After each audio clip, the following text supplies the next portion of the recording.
خداوند یسوع مسیح میں آپ سب کی سلامتی ہو۔ زندگی کے ہر موڑ پر مختلف چیزوں اور باتوں کا مقابلہ اور موازنہ ہمارے سامنے آتا ہے۔ بعض اوقات موازنہ بالکل صاف ہوتا ہے اور نتیجہ نکالنا مشکل نہیں ہوتا۔ مثلاً اندھیرا اور اجالا، صبح اور شام، کالا رنگ اور سفید رنگ، کسی چیز کا سیدھا یا الٹا، گھوڑے اور گدھے میں موازنہ وغیرہ۔ لیکن بعض اوقات موازنہ اتنا آسان نہیں ہوتا، مثلاً اچھائی اور برائی، کیونکہ کسی شخص کی اچھائی ایک شخص کو تو بھلی معلوم ہوتی ہے، لیکن وہی اچھائی دوسرے شخص کو بری معلوم ہو سکتی ہے۔ ایک صفت کسی ایک ماحول میں قابل قبول ہوتی ہے اور وہی صفت دوسرے ماحول میں قابل قبول نہیں ہو سکتی۔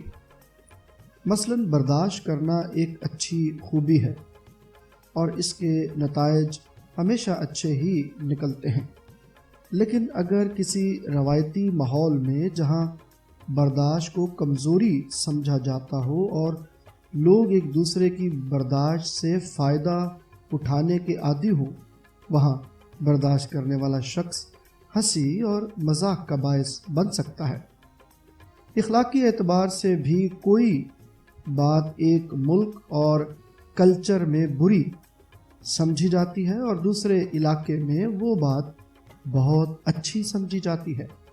مثلاً مغربی ثقافت میں بغیر بتائے کسی کے گھر جانے کو اچھا نہیں سمجھا جاتا، جبکہ یہ بات روایتی ماحول میں بری نہیں سمجھی جاتی ہے۔ تو ان باتوں سے مراد یہ ہے کہ موازنہ واضح اور صاف ہونے کے باوجود اتنا آسان نہیں ہوتا، خاص طور پر گناہ اور ثواب کا موازنہ، نیکی اور بدی کا مقابلہ۔ آج کے ماحول میں گناہ کی تعریف ہر ماحول میں فرق ہو سکتی ہے۔ ایک معاشرے میں اختیار کے غلط استعمال اور ناانصافی کو برا نہیں سمجھا جاتا، لیکن جنسی حدوں کو پار کرنا گناہ سمجھا جاتا ہے۔ دوسرے ماحول میں جنسی حدود کو پار کرنا گناہ نہیں سمجھا جاتا، لیکن ناانصافی اور اختیار کے غلط استعمال کو بہت بڑا گناہ خیال کیا جاتا ہے۔ زبور نویس عبرانی روایت سے اپنے مزامیر میں بے شمار مقامات پر موازناتی طریقے سے اپنی بات پر زور دیتا ہے۔ بعض زبور میں اس نے شریر، خطاکار اور ٹھٹھے باز کا موازنہ ایک شخص سے کیا ہے جس کو اس نے صادق کے نام سے متعارف کرایا ہے۔ وہ شخص شریر سے تعلق رکھنے کی بجائے خداوند سے اپنا رشتہ جوڑتا ہے۔ وہ شرارت کی باتوں کو سننے کی بجائے خداوند کی شریعت پر اپنا دھیان لگاتا ہے، اور رات دن اس کو خداوند کے کلام کا شوق رہتا ہے اور اس کی خوشی خدا کے کلام میں ہے۔ ایسا شخص اس درخت کی مانند ٹھہرتا ہے جو ندیوں کے کنارے لگایا گیا ہے، کیونکہ اس کو ندی کے پانی کا اثر پہنچتا ہے اور اس کے پتے قائم رہتے ہیں، یعنی اس کی تمام خوبیاں بحال رہتی ہیں، اس کا ایک پتا بھی نہیں مرجھاتا، جس سے یہ مراد ہے کہ اس کی کوئی خدا داد صلاحیت بیکار نہیں جاتی، بلکہ جو کچھ وہ کرے وہ بارور یعنی پھلدار ثابت ہوتا ہے، اور اس سے معاشرے کو بحالی اور خوشحالی ملتی ہے۔ نیک اور راست شخص کی نجات اور راست بازی لوگوں کے لیے بڑی برکت کا باعث ہے۔ دوسری جانب شریر شخص خدا کے خلاف رہتے ہیں اور کسی بھی طرح کی بھلائی ان کو اچھی نہیں لگتی۔ ان کے دل میں لوگوں کے لیے برائی اور اپنے لیے خود غرضی کوٹ کوٹ کر بھری ہوتی ہے۔ ایسے لوگ ذہنی طور پر بیمار ہوتے ہیں، ان کی کوئی خوبی بار آور نہیں ہوتی۔ جو تھوڑی بہت صلاحیت ان کے اندر ہوتی ہے ان کو آگے نہیں بڑھاتے۔ وہ سوچتے ہیں کہ وہ اپنے برے منصوبوں کی وجہ سے بہت سالوں تک مضبوط رہیں گے، لیکن زبور نویس ان کو بھوسے سے تشبیہ دیتا ہے۔ اس کا کہنا ہے کہ شریر بھوسے کے مانند جلد اڑ جاتے ہیں اور وہ کسی بھی طرح کی عدالت اور انصاف کا مقابلہ نہ کر سکیں گے۔ اس پس منظر اور خصوصیات کے حوالے سے زبور نویس کہتا ہے کہ خداوند صادقوں کی راہ جانتا ہے اور شریروں کی راہ سے بھی وہ ناواقف نہیں ہے۔ اصل میں شریروں کی راہ واضح نہیں ہے، کیونکہ وہ صبح کو ایک بات کرتے ہیں اور شام کو دوسری، اس لیے ان کا دوغلا پن ان کو ثابت قدم نہ ہونے دے گا۔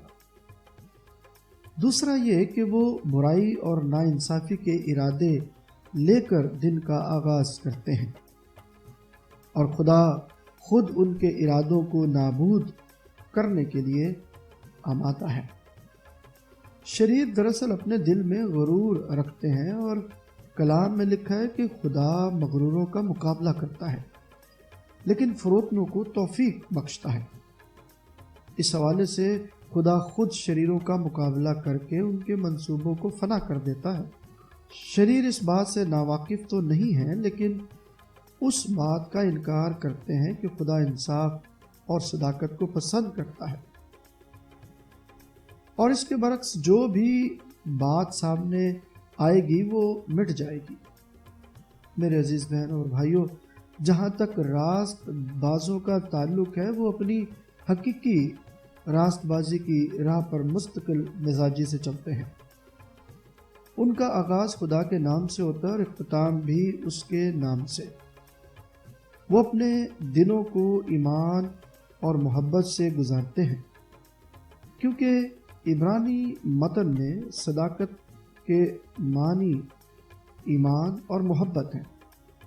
صداقت کوئی فرضی یا محض غیر عملی لفظ نہیں ہے، بلکہ ایک ایسی اصطلاح ہے جس میں ایمانی بنیادوں پر سچائی اور انصاف کا عمل دخل مضبوطی سے آگے بڑھتا ہے۔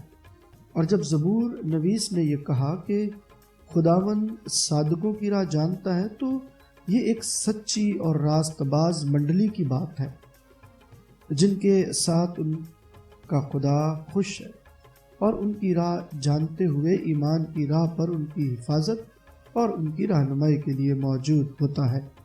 شرارت اور خود غرضی کوئی نیا مسئلہ نہیں ہے، لیکن اس کا اثر منفی طور پر معاشرے پر بہت زیادہ ہوتا ہے، جبکہ صداقت اور راستے کی بنیاد پر انصاف پسندی سامنے آتی ہے۔ معاشرے میں روحانی ماحول میں پھول کھل آتے ہیں۔ آئیے زندگی کے سفر اور راستے میں خدا کو ساتھ پاتے ہوئے آگے بڑھتے ہیں، تاکہ اپنے خدا کا ہاتھ تھام کر اپنی تمام تر صلاحیتیں خدا کے شالوم یعنی امن اور حفاظت کے لیے صرف کرے۔ دنیا کو صداقت اور صادقوں کی جتنی ضرورت آج ہے، شاید اس سے پہلے نہ تھی۔ تو میرے عزیز بہنوں اور بھائیوں، صادق بننے کی کوشش کیجیے، کیونکہ آپ کی ضرورت اس دنیا کو ہے۔ آمین۔